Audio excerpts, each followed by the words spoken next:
Good afternoon, good morning, good evening, wherever you are joining us. I'm your host, Robert Karpelis, and I am joined, not as always, by Kevin Callum. Kevin, how are you? I'm fine. I'm just processing a new reality. A new Uh, reality. Look, Where here's the deal, I guys. see I don't see color. I only see black and white now. Only good guy and bad guy. I go away for one damn weekend. One weekend. Whole world falls apart. Whole wrestling world falls apart. Kevin, here's how I know something was odd. I was in Manhattan for a wedding over the weekend, so I'm like, I'm not gonna get a chance to watch Elimination Chamber live. I'm gonna mute my group chat with Dan, Mike, Scott, and Dom, the working stiff crew. Avoid the spoilers.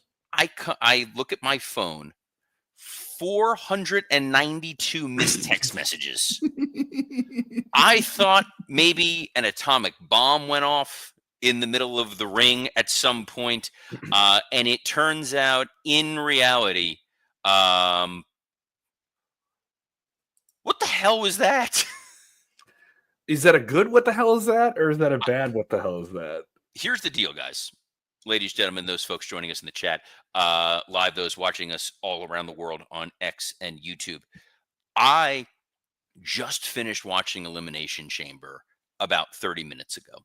Completely You're unspoiled. fresh off of it. I was in a bubble. Robert, did you avoid the spoiler at all? Did you? I avoided all. Here's the beauty of it. I was at a wedding Saturday evening with adults who were not watching the Elimination Chamber. That next day, Sunday, I boarded a plane, flew home. No one in my house is talking about it. Off social media, watched the Oscars. Woke up this morning. I'm like, you know what I'm going to get to do today? I'm going to get to watch Elimination Chamber at some point. Had to pause it to go do some work meetings. Took a quick break. Watch the finish, and here I am. So it's been a moment. It has not really had the chance to process and settle in the way that it has for you. So my reaction is going to be a little bit more knee-jerk than yours. And there's a whole card of Elimination Chamber that we can pretend to talk about. Don't knee-jerk me around. All right, I want to know what your take is here, Robert. There's a whole Raw preview we could talk about. Nobody cares. That was a bold storytelling decision on the part of the WWE. The question is whether or not this was a good or bad bold storytelling decision on the part of the WWE.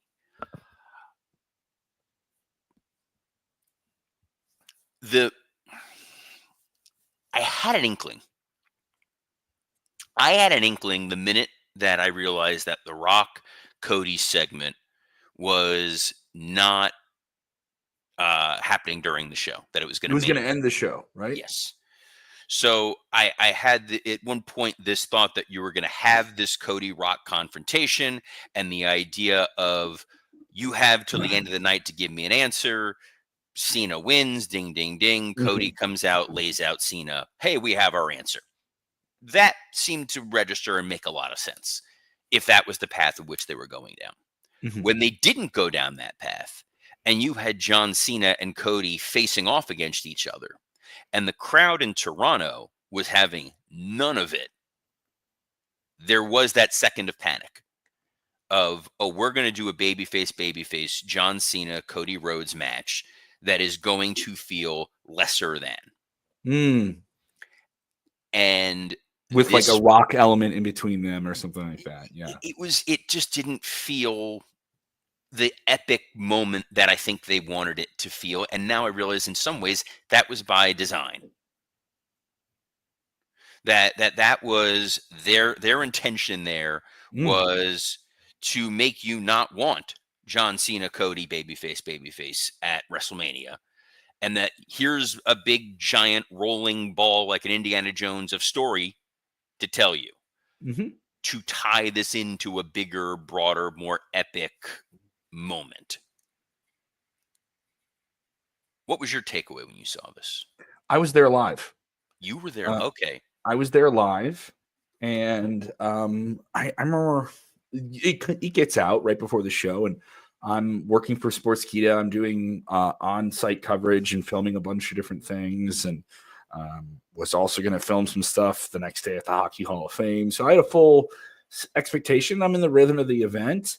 I thought we'll talk about the rest of the card, but all everyone wanted to talk about walking out of that stadium, a stadium where, by the way, no one left, because the way that was executed was so clear. I will say it was noted that Triple H told the truck. He put that out there. I told the truck. It was all kept secret. Nothing got out. No one knew except the people that were getting in that ring. Some people started to find out the night of, but when that show started, no one knew. That's my understanding from talking to people in the business as well. No one knew about this until maybe an hour or so beforehand. And they weren't even the production people. The production people told Triple H is going to call all the shots once we get past the main event. So I did hear they kayfabe the run sheet, and Hunter was calling stuff. Yeah, and I also kayfabe that run sheet because some websites reported the run sheet, and that run sheet had the Cena Rock Cody segment, or rather the Rock Cody segment as we knew it, happening in the middle of the show. They even ran a video package that would have played in that order of here's a video package to present the story of this match. If you're just tuning in, you're a casual fan, here's what's going on. And then they went into another video package for another match. So we're not getting that. All right, that's interesting. So they're going to put that on last? All right, because they're not going to put it on right before the main event. They would put it in the middle, or they put it on near the end. And they put it on at the end. And they went right from Cena's triumphant moment, wild, fun storytelling. The Elimination Chamber match was absolutely great. It was one of the best worked Elimination Chamber matches they've had in a long, long time, with a guy who's maybe in his 12th or 15th match. Kudos to Logan Paul. He's doing a lot of great stuff. It was fun. But that ending was cool. CM Punk didn't look like he got jobbed out. He went to the ending. He got screwed. You can do something with him and Rollins. You're spinning all the plates, but now you're doing Cena versus Cody, which on paper is fun, but we have a whole lot of time before we get to WrestleMania, and the time before you get to WrestleMania has to be compelling to get you to WrestleMania, right? You know that. You could do a fun angle, and then it dips out in the valleys, and then you're working to get them back. This is not that case. People were slingshotted out of their seats by what happened. There were people that were like, had their stuff ready to go, and then they put it down when they realized something is going to happen here. And even if we kind of saw it maybe 30 seconds before it happened, you're like, they're not actually going to do that. They're not actually going to do it. But if you're a hardcore fan, you're a casual fan. You're just a mark fan. They got you. Hook, line, and sinker. People that are bitter, that, talk about 5-star ratings and all these different things, and maybe even watch podcasts like ours. No shot at anyone, right? But the fact that they got you, this was the plan. 2 weeks ago, everyone's confused about what The Rock is doing. Maybe there were some weird things with execution there. I don't know. I'm not judging. But if this was the plan then, if this was the plan when they started in January, this has been well executed, and it plays off of the mass psychology they had last year with, all right, the audience turned on what we were going to present to them. Let's give them more of what they want and then some, and a twist that compels them to stick around. You're getting a lot here, and you're going to get a different John Cena you've never seen before, or maybe you've only seen slivers of here and there. You're going to get The Rock if you're a casual fan. If you're a diehard fan and you've been running with Cody and you want a good guy to fight a bad guy, you're going to get that meat and potatoes, but a new spice to it as well. This was so well executed. This is one of the wildest things I've ever seen in live wrestling. And people were losing their minds over this, absolutely losing their minds. People were cheering for the moment because they got to see a moment. But once it settled in, they were booing John Cena. So what I find so funny is, like I said, I had the 200 something plus text messages floating around. The response for 400 plus from Scott Chaplin, fellow host, hated every second of this. This is so stupid. This is dumb. This is clown shoes. This is the worst thing I've ever seen. This is laughably bad. And I'm just reading it, and I'm like, he's so worked up about this. He turned himself into a mark over it of how dumb this is. This is so stupid. This is the worst thing I've ever seen. He could text you that, but he couldn't say it because the hook is in his mouth. Exactly. And I love that. I love that. It's just like, this is ass. This is Robert Downey Jr. pulling off the Dr. Doom mask. Like, this is so cheesy. And I'm like, great. This felt like from the moment The Rock got involved, hey, something is going to feel slightly epic. It might not be good, but it's going to feel important. And one of the things that we have sort of talked about of late is this idea that they want there to be those big signature moments. And I do feel this was more planned out than folks want to believe it was, Mhm. because when John Cena lost at the Royal Rumble and announced that he was going into the Elimination Chamber, the tide around what he was saying turned into F this guy. That he's not going to wrestle to get into the Elimination Chamber. He's just taking a spot. This doesn't feel right. He's not showing up every week on the build to Elimination Chamber. Heels do that. Yeah, that's what people kept feeling like Mhm. this doesn't feel right. This has something is off. There's a pebble in the shoe, and maybe it is. Hey, John's schedule is the way that it is. Yeah. He's entitled to ask for this. We'll give him the pass. He's John Cena. We're going to give him the pass.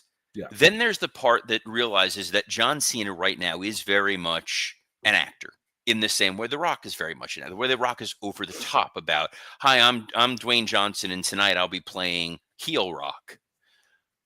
John has not had the opportunity to do a full-on heel turn. That was something when we were there, we were not allowed. Like, that was never going to happen. This is back in 2005. The idea was that it was never going to happen.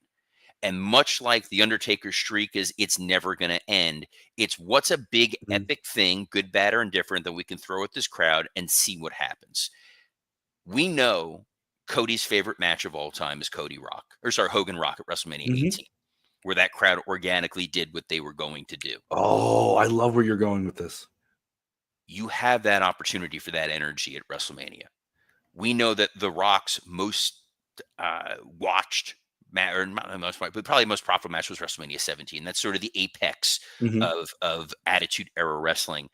And we never got the chance to tell the proper Steve Austin heel turn story, in part because Triple H tore his quad, in part because they fell into the WCW invasion and they lost the through line. They now have a chance to kind of correct what we didn't get at WrestleMania 17, and also potentially replicate that moment at WrestleMania 18.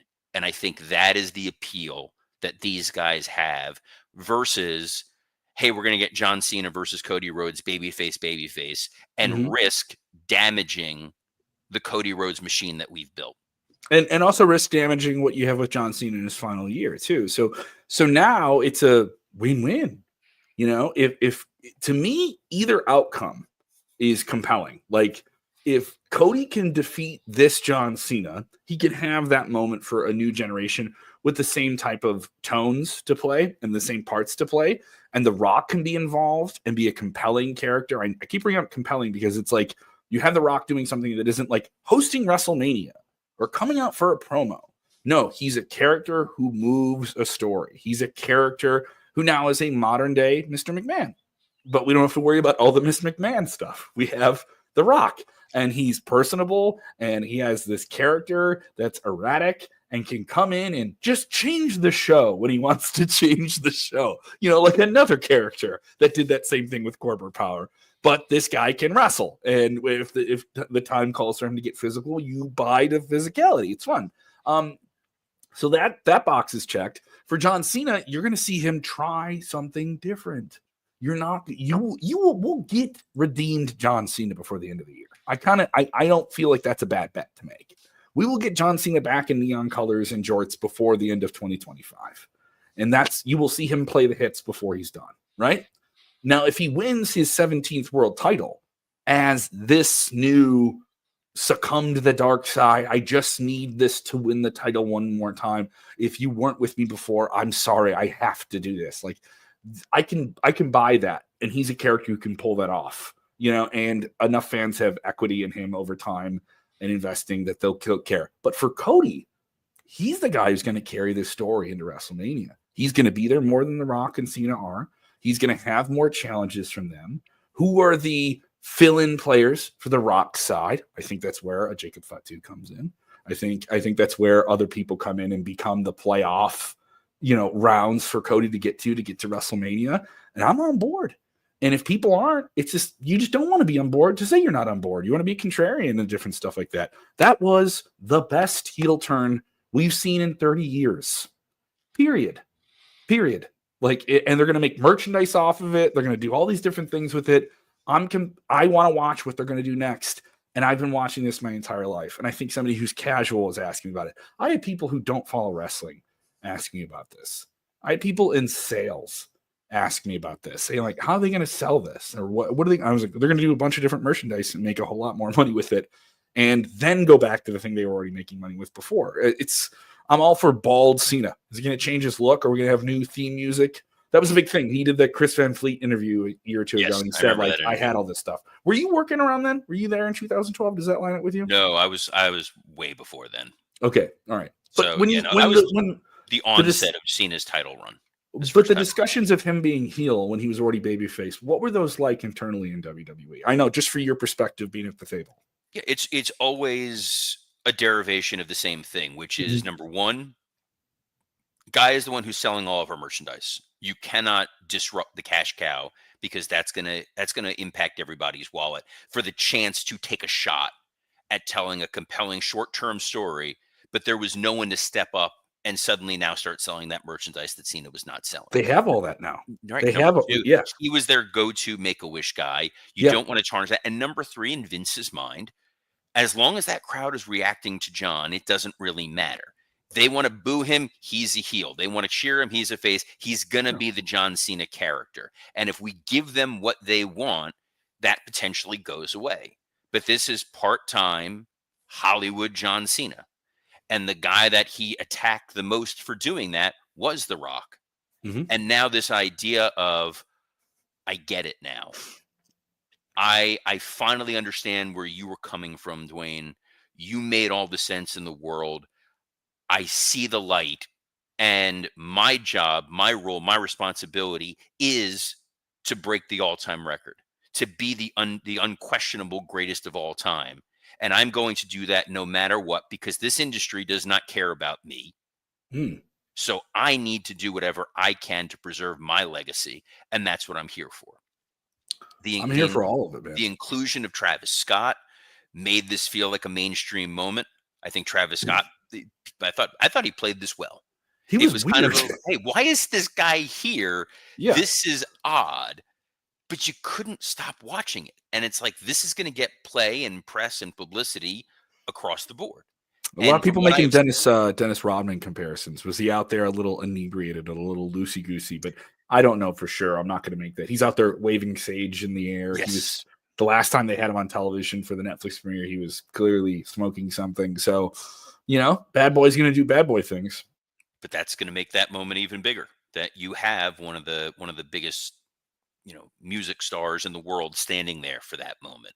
Yeah. And John Cena's over-the-top goofiness of celebrating what Cody was saying was so cheesy and so ridiculous that if he didn't turn heel, we'd be having a very different conversation today. We'd be talking about this Mania may go off the rails. And instead, the conversation is, what the hell are they going to do next? So we're getting Cena, bad guy, with The Rock maybe in his corner, versus Cody Rhodes. We're seemingly going to get some combination of Rollins, Punk, or Reigns, or all three. All right, that definitely feels like a triple threat match because at the end of the chamber, there was other stuff that happened on the show. Apparently, at the end of the chamber, the curb stomp by Seth is what was the undoing of CM Punk. So well executed by all three guys too to be able to do that. Look great on TV. But to just do Seth Rollins, CM Punk again feels lackluster. And we just saw Seth take out Roman Reigns at the Royal Rumble. You're not going to do a Rumble without Roman, and you can't have Roman involved in the main title picture. So having a triple threat match there certainly seems like it makes a lot of sense. Makes tons of sense. And it softens the blow that Punk is not main eventing a Mania.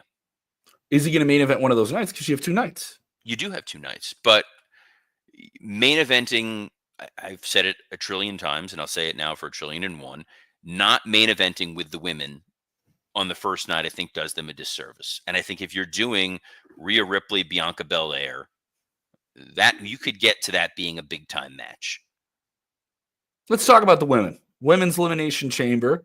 This had the Jade Cargill return to open the show. and she takes out Naomi, who's been Bianca's tag team partner. Jade was Bianca's tag team partner before she was attacked and smashed into a car and has been on the shelf.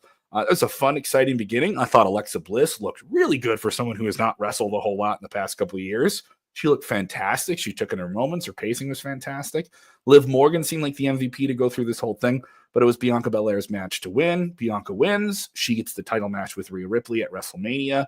That's their predict. And she's one half of the women's tag team champions, which is was one half of the women's tag team champions. So that's interesting. And there's still all this stuff with Jade taking out Naomi. Where is this going?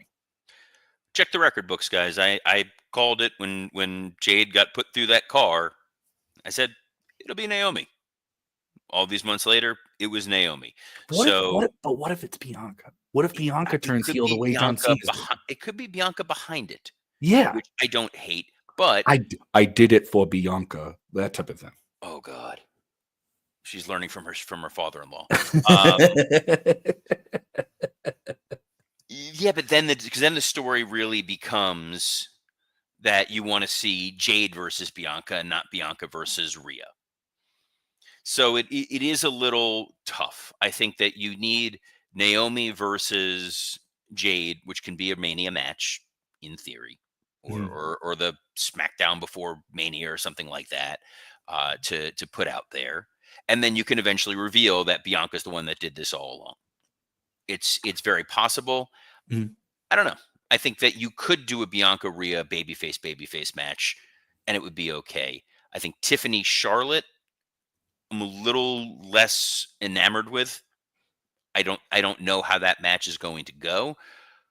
I think the way that their match, the way that the match went, the tag match, and it's hard to judge that tag match. Yeah. But that tag match on Elimination Chamber with Trish and Tiffany versus Nia and Candice was a little rough. Of the matches on the show, I would rank it the last, but they still went out there and gave it a go. They did, but in part of that was, Trish is again, she's not a full-time competitor and she's not 23 years old. Mm-hmm. So you're putting her in there with Nia. You're gonna have some clunky moments. It didn't help. I thought in that circumstance for where Trish is in her career, she looked as great as you wanted her to look.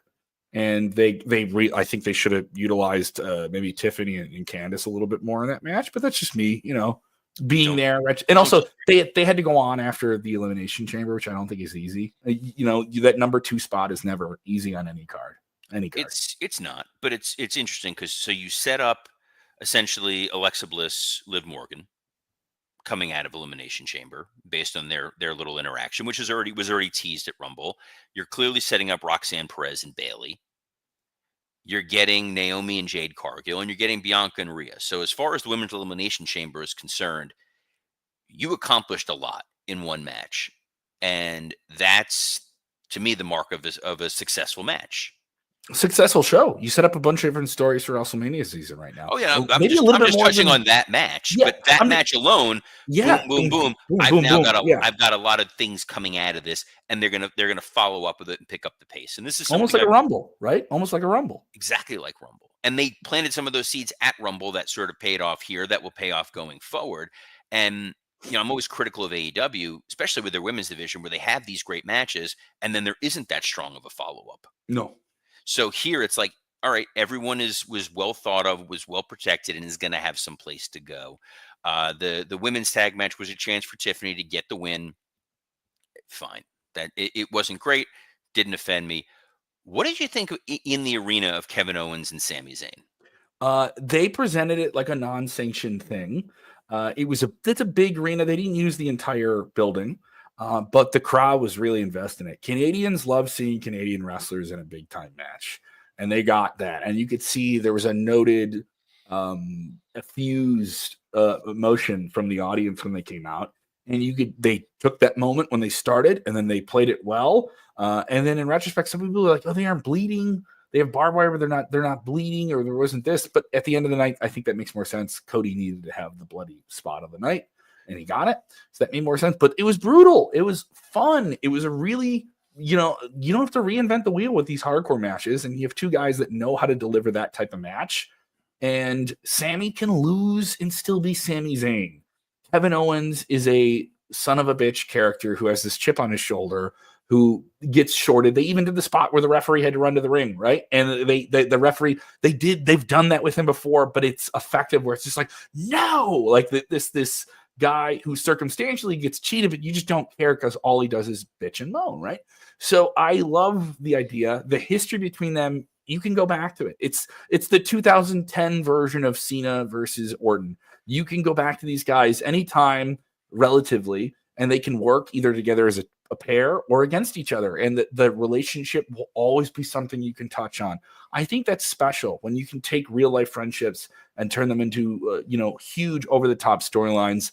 I loved it. I did think this was the best match of the show. I felt almost like Cody and Kevin Owens at Royal Rumble, and maybe overshadowed by other things on the show. But this was a really, really great match and did a lot of work for Kevin Owens. And then Randy Orton comes out. We're going to get Orton versus Owens. We kind of knew that was where it was going. And that's a big time match for both those guys, too. It is. I'm a little less enamored with that match than you were. I did feel that there were parts of it that did drag a little bit. And Yes. it took a while. Part of it, ironically enough, I will blame on production. I understand the idea of dropping the lights to make it look unsanctioned. It made the match just feel somewhat lesser than. Oh, okay. And I was Live, you thought that taken was cool. Live, that felt live. because It it may look cool totally it on felt different than everything else on the show. TV. It made the arena, it made the stadium feel smaller, Okay. which was strange. It gave it a different vibe and a different feel that to me didn't totally work. The lack of blood was made up for the fact that they were beating the hell out of each other, and Sammy's back was all welted up Yeah. and bruised and marked. I remember there was the Flair Foley match after the whole Nick getting called out for being a stunt man, and they Yeah. decided to have this match, and they were throwing real punches, and you realize real punches don't look as good as worked punches. And there were some moments in this match where some of the real stuff that was brutal didn't look as good as more of the over the top stuff. Mm. And I think that became a little bit of an issue. Cole was going so over the top on this, he could have been pulled back a little bit. It was like he started at a 10 and just kept it a 10 of screaming like, "You son of a bitch, you bastard, how dare you do the da da da da da," which is fine, except those were the stipulations of this match. Like this was a Sammy got hoisted by his own petard. He Mhm. knew what he was getting into. Kevin was allowed to do whatever he wanted. The use of the officials was fine, bringing everybody out, and they're like, Petey Williams, there's nothing he can do about this, and then pleading with him to stop and stop and stop, and then the Orton reveal after, and you're like, oh, this is where we're going, and we're writing Sammy off of TV. I would have liked to have seen this save for Mania. I think this would Mm. have been a bigger match for me. This felt like a panic. We needed to sell tickets. We were not at a We number we were at. Let's pull the ripcord and do this right here. And then we're going to get to Kevin Orton at Mania, which will feel lesser than. It'll be a mm. very good match. But it's not a marquee. This could compete for the main event match. They're gonna be squarely in the middle of the show. Squarely in the middle of the show. Solid. Feels like when they did Randy Orton, Seth Rollins all those years ago before Seth cashed in Money in the Bank when they did it in San Francisco. And they had a fun little match where you They could tell had a great match. and they had a chip on their shoulder to be like, hey, you should have put us in a bigger spot. And that's exactly what this feels like here. And a lot of the times feels like that with Kevin. Part of the challenge for me, and this is sort of a compliment to the match with Cody, the Cody Kevin match felt more brutal. The power bomb, Yes. where he was folded in half and you're like, oh no, is he dead? Mhm. Felt more brutal than anything I saw in this match. And I think that was, for me, what took me out of it a little bit. Mhm. Mhm. I think I enjoyed it though. I mean, I don't think you can't say it was a bad match. Oh no, right? I didn't not enjoy it. I just want to Yeah. clarify that I'm just not. You're like You a don't 10 think out they of a can- 10. I'm 7.5 or 8 out of 10 for this match. You don't think they're going to top this? Like you don't know how they're going to top this with Owens and Orton? I don't want them to top it. Oh, It's because it's kind of when you keep upping the ante and upping the ante and upping the ante, and you're using barbed wire chairs as just a spot in a match, it does lose that impact a little bit. And I think the only thing that you could have done this at WrestleMania, then have Orton come back at Mania, and then you have Orton post Mania, right? So like, yeah, and I then you're understand. selling tickets to your show after, and I feel like Yes. that would have been a fun moment because you could have had Kevin setting him up for that package pile driver. Boom, you hit Orton's music, crowd goes nuts, unadvertised Orton. Because when you look at this at the Mania card, even before they announce whoever these matches are, you're getting Cena, you're getting Cody, you're getting Jey Uso, you're getting Gunther, you're getting Logan Paul, you're getting CM Punk, you're getting Roman Reigns, you don't need to advertise Randy Orton. He's not going to sell any more tickets than what you've already sold. True. Okay. But then people get him and they're happy. Yeah. He's a big surprise and people are like, oh man, what a cool surprise at Mania. This did feel a little bit knee jerk. See, I said it right this time, in terms of trying to get you to fill out this building because they know it's two Canadians and hey, they're going to have fun fighting each other at the Skydome. So the Rogers Center. But I did like that. By the time we get to Kevin and Orton, it's not as personal, but they'll find a way to kind of get there. And I don't know if it'll top the greatest match ever, the Randy Orton Edge match that was billed as the greatest match ever. I'm with you on the men's chamber, by the way. I thought this was it was laid out beautifully. You got a number of fun moments. Drew getting caught off guard because he becomes so singularly obsessed with his quests for revenge that he winds up getting caught and pinned was fun. Him attacking. There was a report that he was going to win this. There was a report maybe 2 or 3 days before that he was the slotted winner for this. Oh, that's adorable. No. It was not the slotted winner. I have not heard that from anyone, but that's great that they float that out there. Yes. And they should do more of that. They should, because there's how often do you think WWE does that? I don't think they care. I think part of it is there's internal share drives that exist.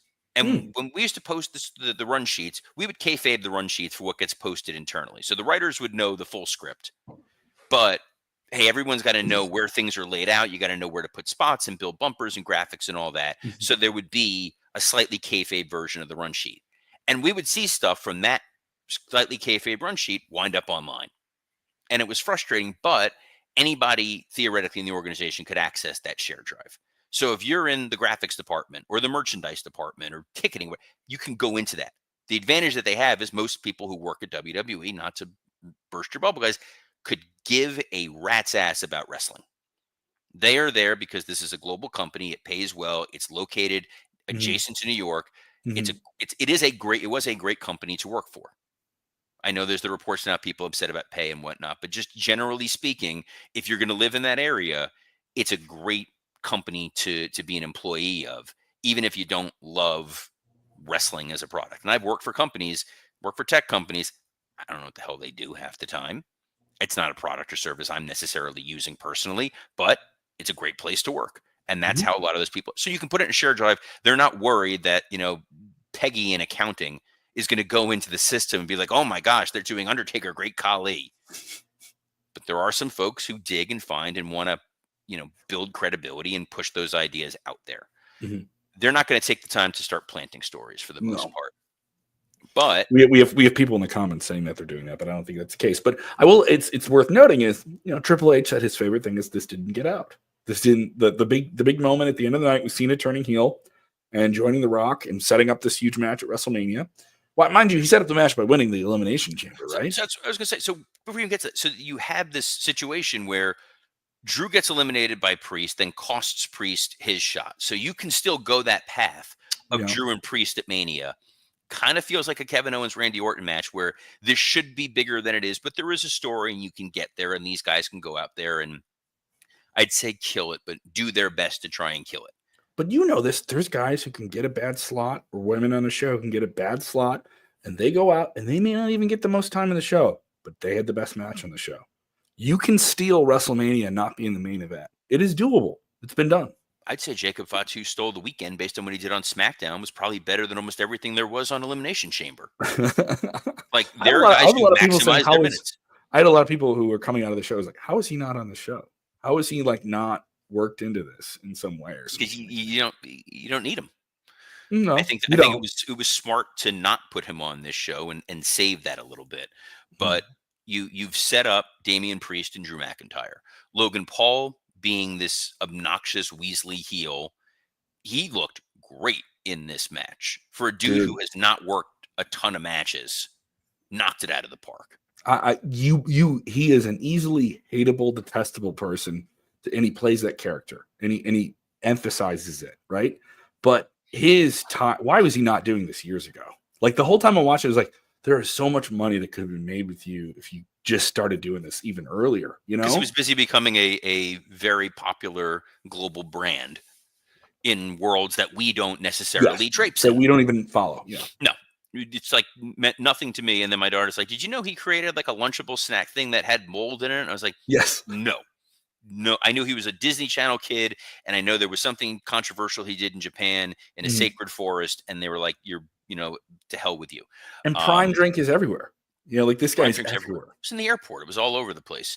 Um, the elimination of Seth Rollins to get you to that John Cena CM Punk face off, because they teased it a couple times during the match, and then when you got there and there was the handshake and the hug, you're like, dude, this is great. This is a great moment that they're giving the audience.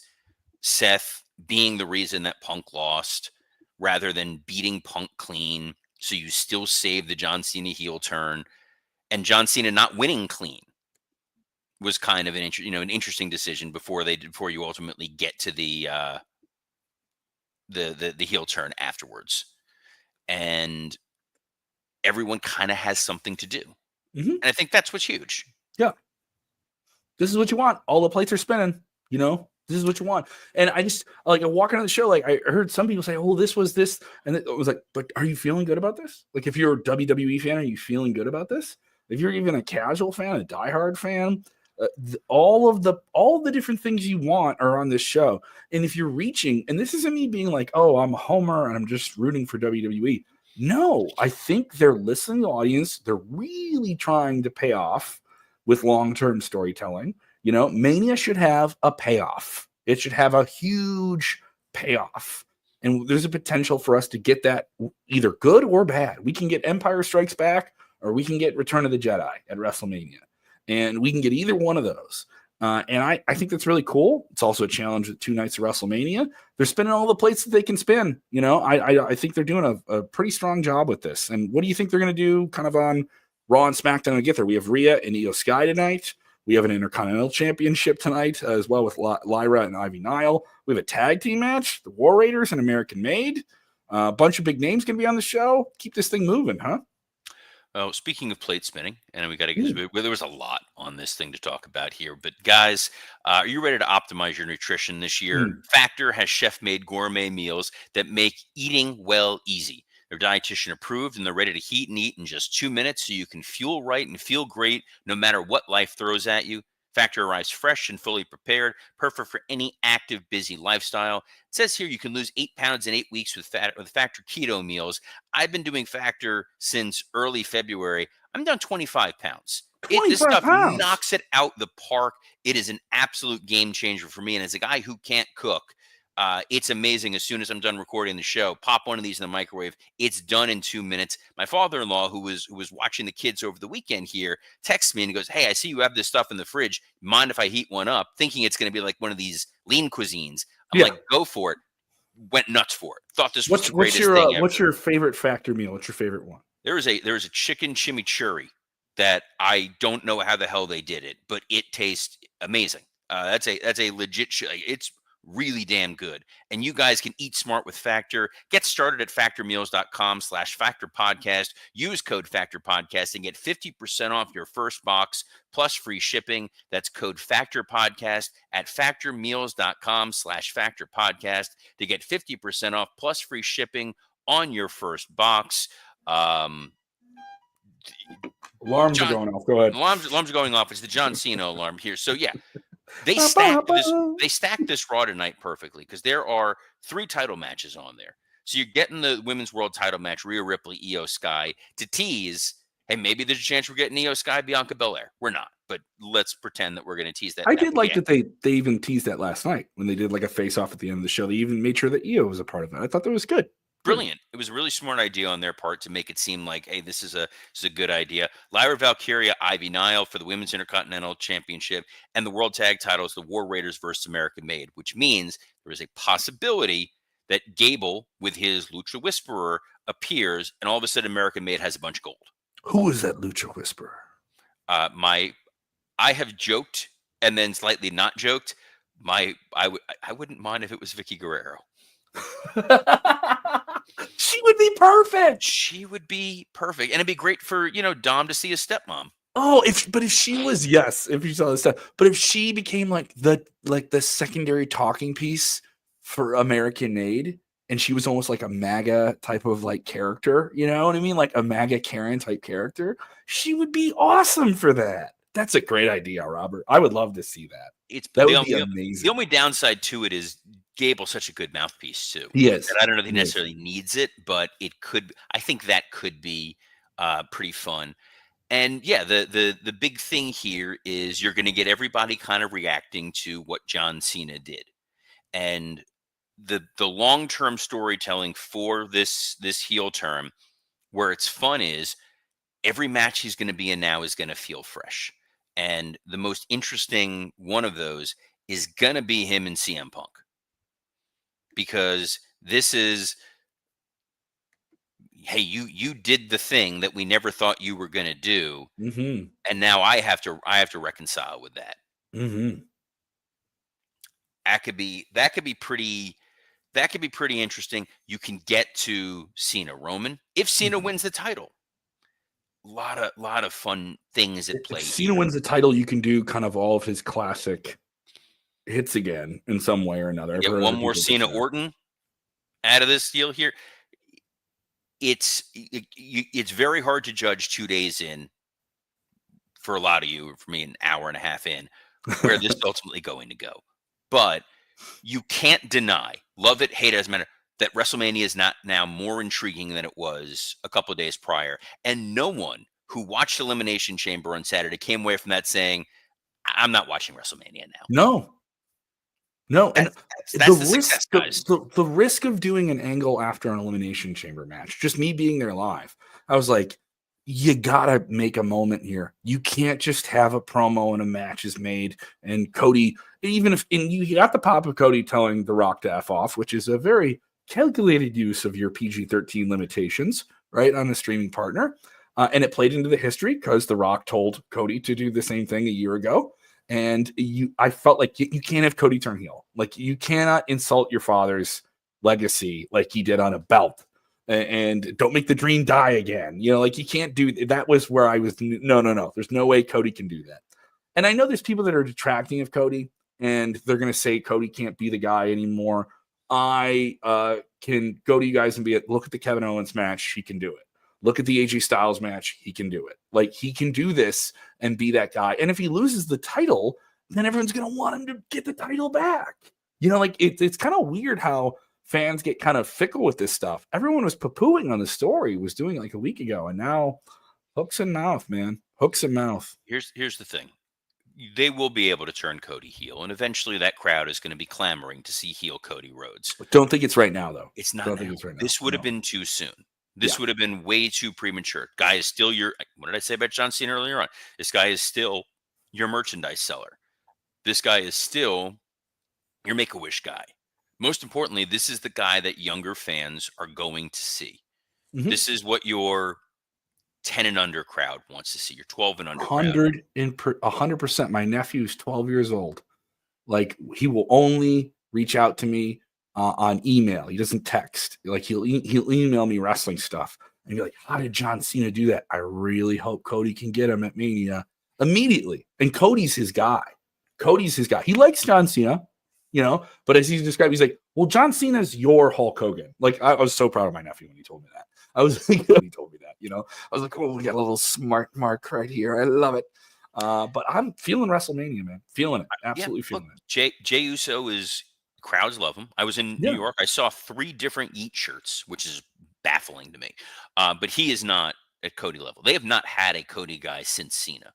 A pure babyface who can be the corporate champion, who can go and do the media interviews, who looks good in a suit, who's not going to embarrass the company, but who lives and breathes and loves this and will do whatever it is that they ask. That is not the guy you turn heel now just to get a fun little match. When the crowd starts to truly turn on Cody, you can do that. My concern with babyface Cody versus babyface Cena was that crowd was going to turn on Cody because they're going to want to cheer Cena one last time, and they're going to want to see him break the record. And there's people that are going to cheer John Cena no matter what. And they know that now. But Yeah. now, if you're that guy who's going to WrestleMania because you want to cheer heel John Cena, the thing you've asked for 22 years, You got it. take the ride. Take the Have ride. your reaction. Go. Am I excited to see what heel John Cena can pull out? Yes. I mean, it helps if he doesn't. One of the guys in the group called that face at the end that he did look like a Jeff Dunham puppet. But I don't care. I want to see what's going to come out of his mind, because this is the brain trust of John Cena, The Rock, Brian Gewirtz, Paul Heyman, Paul Levesque. None of these guys are going to let the ball get dropped to the point where this genuinely sucks. Even The Rock's bizarre ass promo a week ago, Mhm. the promo he did on SmackDown on Friday was the perfect recovery. So everyone's swimming in the same direction. Everyone wants the same level of success. This could be a lot of fun. Kevin, this was a lot of fun having you join me today. In case you're wondering where Dom is, Dom got a last minute. He's interviewing Robert Stone of NXT for an interview that will be posted sometime shortly. So that'll be a lot of fun. We weren't going to put Robert Stone on this show to talk about the John Cena situation. Don't want to do that to this guy. And honestly, if you guys tuned in and it's like, I know you wanted to hear all about this, it would have felt like the reveal of who Cartman's mom is. And instead, it's just 20 minutes of us talking with Robert Stone, who would have been fascinating, but I don't think it's what you guys were looking for here The today. Denver Broncos. It's some member of the Denver Broncos. It would have been some member of the Denver Broncos. And if there's one guy from there who knows all about Immaculate Conception, it would have been the all-time great Tim Tebow. And I love that there was a question Wrestling Old Head had here, and I can't put it up on the screen because I'm not signed in. I can read it here. What Sure. could AEW theoretically do to attempt to snatch attention from WWE? This is WrestleMania season. That's one of the comparisons always made. WCW did NWO. WWF did the geriatric wrestling thing. What is AEW going to do to keep themselves? They had a solid collision on Saturday night. They did Adam Cole and Danny Garcia. They did some big stuff. They have a pay-per-view next weekend in LA. They had Timeless Tony Storm cutting a fun over-the-top promo. I think she's a very over character. What do they do in comparison to keep themselves in the conversation? That's a great question by Wrestling Old Head. You know what it's not? You know what they don't do? John Moxley and Cope. The problem is that they really have positioned themselves in a TNA situation where it is guys who people remember from the past wrestling as your main eventers. And I had lunch on Saturday with another former WWE writer, and we were talking about the AEW world and landscape. I'm not going to say his name because I don't want to speak for him and we create a hearsay situation. But it's Big Dick Johnson. I'll put it out there. It's Big Dick Johnson. It would be fun to go have lunch with DJ. I haven't seen him in a while. By the way, Big Dick Johnson for years was working on Big Brother. As good for him. And then would be on camera playing a bunch of different characters, and I would pop every single. One of my fondest memories of WWE was riding with DJ from in the middle of the night, driving from Arkansas to Texas for a show with my iPod. And we just started playing old TV show theme songs and singing the Mr. Belvedere theme at full volume at 1:00 in the morning, driving through the Texas, from Arkansas to Texas. Wild. Anyway, this other writer who unfortunately was not Chris DeJoseph, but still a good dude. Mm-hmm. As I heard a weird beep behind me.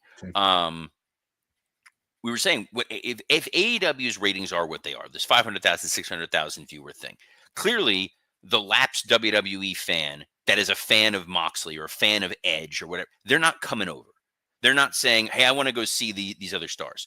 So just say what the word that Cody used, F it, and put the title on Ospreay and just go full in current stars. Stars of the past, be done with them. Stars of the now. You give them Ospreay and Swerve and Hangman and MJF. Let these guys run wild for a little while. Kyle Fletcher, Konosuke Takeshita, they've got the guys. And they've got the guys to put together an in-ring product that is probably going to blow away anything WWE is going to do. And they have the stars, like you mentioned, with Adam Copeland, with Moxley, with Jericho where they can still utilize them in compelling storylines, but they should really be supporting characters instead of the main players, right? Is that kind of essentially what you're going Yeah. for? Go back and look at that Continental Classic. Those matches were great. They told stories, they led to other stories. It felt like there was a little bit of direction and momentum, and then that kind of went away. Mm-hmm. So if they want to compete and they want to be the alternative brand, be the alternative brand. At the end of the day, what Tony Khan loves is one-on-one matches with clean finishes that are five-star classics. That is his favorite thing. He Yeah. doesn't care about long-term storylines. He doesn't care about a lot of the gaga that's going to exist elsewhere. Be the healthy competition. If WWE is doing spectacle, you can't do spectacle on a smaller scale and then wonder why it doesn't look the same. One side has fireworks, the other side has sparklers. Just go the opposite direction. Do what Paul Heyman always said he did. He would look at these shows, he would watch Nitro or he would watch Raw, and he'd go, "What can I do that's the opposite of what they're doing?" Mm-hmm. Be George Costanza. Do Mm. not get the tuna. Get the chicken salad with a cup of tea. That's what AEW should be doing right now. And if they are the show where you're gonna get these guys who just absolutely love wrestling and they're gonna blow it out of the water every time they're in the ring, and you can care about them because some of these guys on their own, in spite of booking, people love Osprey because Osprey has a magnetic personality. As a dude, you are drawn to. They are hooked with Hangman no matter how insane his storylines wind up getting. Kenny, I don't know how fragile or healthy he is to go long term with him, but using him, sporadically. But Kyle Fletcher, Takeshita, those guys are stars. Harley Cameron is a star. Absolute star. Run with her. I mean, you could say the in-ring bell to bell is something where she's coming on because she's still very new to wrestling. But this is someone who is really, really talented as an entertainer overall, and obviously is a gorgeous woman who's going to catch your eye just walking to the ring. Right? All those things aside, you can use her in all these different ways, and she was a highlight of that Australia show, which had issues, other things. And she had a real test. She didn't need to win the match. She needed to look good and hang in there with a wrestler who has years ahead of her. And I think she did that. And she just eats up the minutes, maximize the minutes. She does that every time she's on television. It's crazy to think that they have to say in 2025 they have Okada and they underutilize Okada big time. Adam Cole, Danny Garcia, I'm sure had a great match. Neither one of those guys set the world on fire for me. I think Undisputed Kingdom is another one where if those guys were to be gone tomorrow, your product isn't going to lose an eyeball. Okay. I don't think anybody's not tuning in because, oh my God, these guys are gone. A smaller roster focused on some great in-ring stuff, some fun personal storytelling, and trying not to be WWE is how you compete in this sort of situation. That was, ultimately what helped WWF was getting rid of their rules and things that they were doing and saying, we're going to try to do some different stuff. We're going to get behind Steve Austin. We're going to let DX do its thing. We're going to create the Attitude Era because the more family-friendly product that we were putting out there wasn't moving the needle. But on the other hand, you and I think differently than Tony thinks because it's Tony's money. It's a private company. He has a TV deal. He can do what he wants. So I don't think he cares about competing with WrestleMania. He's going to put on a big pay-per-view. It'll have some fantastic matches. And then we will come on the next day and talk about an incredibly lame and stupid moment where the big stick with spikes sticking out of it that gets used in some form or fashion. It's called Spike. No, I don't. We don't name. We don't give credence to named props. That's a weird, goofy thing.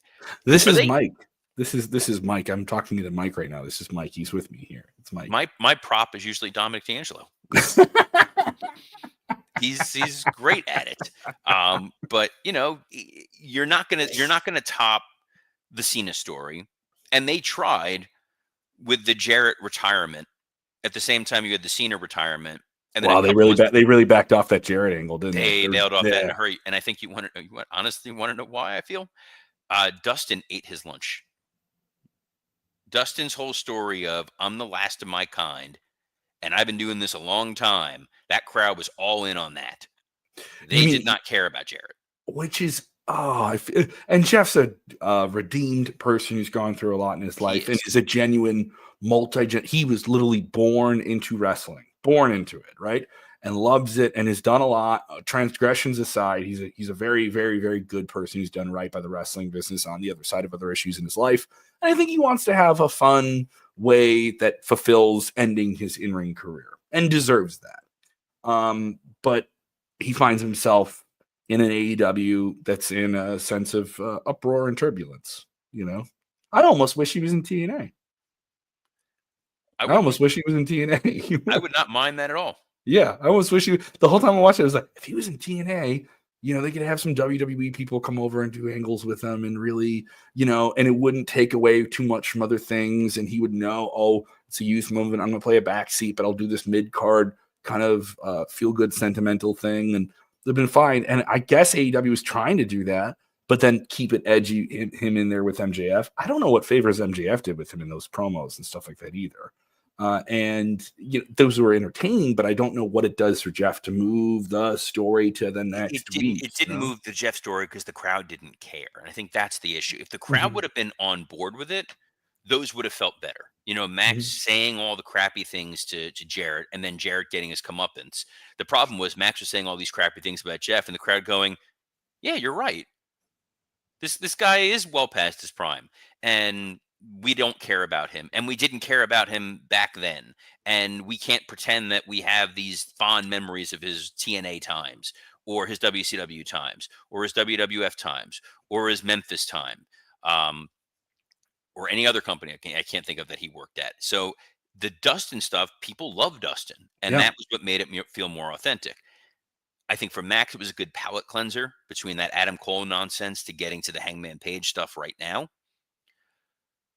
We'll see where Hobbs is a they have so much talent to do stuff with and build and move forward on, that their legacy should not be the squandered talent legacy we have with TNA, where you go, they had AJ, they had Daniels, they had Joe, you Mm-hmm. had Saban, Shelley, you had Punk, you had Okada, like you had Rude and like you had all these guys, and instead at the top it's Jeff Jarrett and Pac-Man Jones versus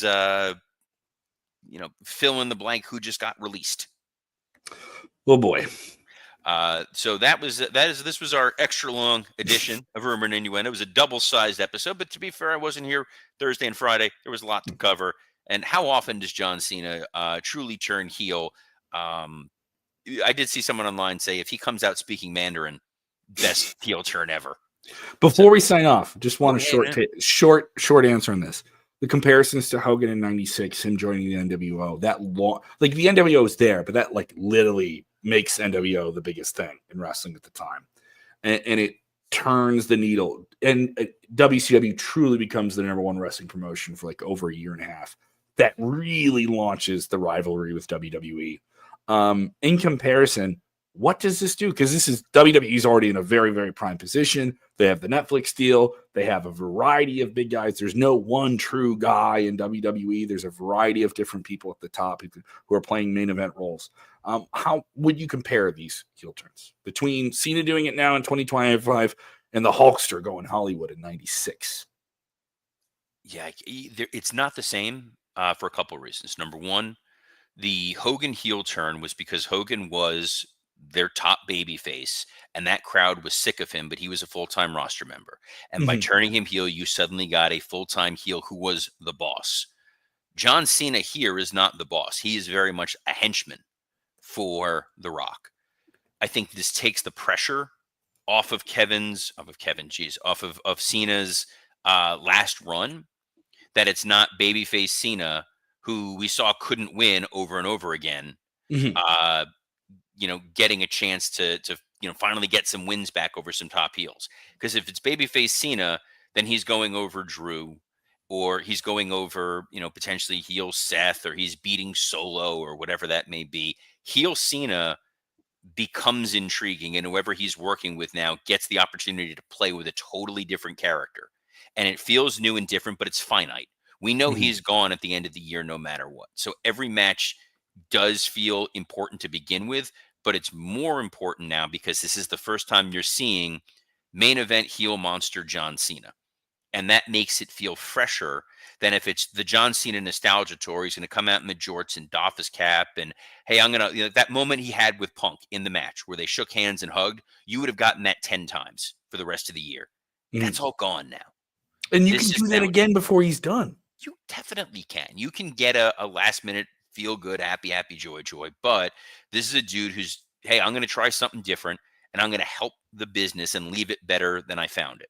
And I think that's why this is commendable. Whereas the Hogan heel turn was, how can I position myself as the top in the company? This feels like John saying, what can I do to get the most buzz for this organization? Because respectfully, guys, I don't need it. I got season 2 of Peacemaker coming out. I got a ton of movies lined up. Hollywood's putting me in stuff. I'm the face of McDonald's. Like, I'm I here freaked to out. help. I went to the McDonald's kiosk, like the kiosk, and you punch in the things, and it's all just this. And then I see John Cena like right in front of me. Just they have him in like some interstitial animation. It was like, oh yeah, How'd you he's see John him? like he can do this. I It can't was believe you saw him. This is what's fun about it. There's a lot of intrigue going on. Like the build to Mania last year went haywire in the best ways possible, and then everything wound up being just fine. This year, the build to Mania, but everyone was like, this is lackluster, and Jey Uso and Gunther, everything's gone haywire. Things are going to be just fine. And whether they are or not, I will be here every Monday through Friday at noon live on a plethora of platforms, including the WW Creative underscore ish X account, the at SE Scoops X account, the at Dominic D'Angelo X account on YouTube, on Rumor and Innuendo ad free shows, and Working Stiff. And if you enjoy the musings of Kevin Kellum, you can follow him on X at Kev Kellum. And Kev, I know you do a bunch of Sportskeeda stuff. I don't know why it's so hard for me to say. Even though I said it right, it still sounds weird. Plug away, my man. Yeah, you can just check out Sportskeeda Wrestling on YouTube. We just did a bunch of different content. I've been working on a project which I think we may have to alter a little bit. That is a complete career retrospective of John Cena. That is about 3.5 hours long. It's one of those things where you watch a little bit of it, then you come back to it, and you come back to it. Gotta And love when that's already stale. and we spent like weeks and weeks working on it, and now the entire feeling of it is like, oh boy, we have to make some changes. But I did do a breakdown of why this is such a big angle. If you want to hear me talk more about it, that I recorded in the bathroom of a weird Toronto hotel at 2 a.m. Just to get it out there. That is up right now. Sportskeeda Wrestling on YouTube. You can also get the podcast, which has a whole bunch of different stuff. We have Backstage Pass, premium content on there, all the good stuff. And check me out on Q101 Radio in Chicago.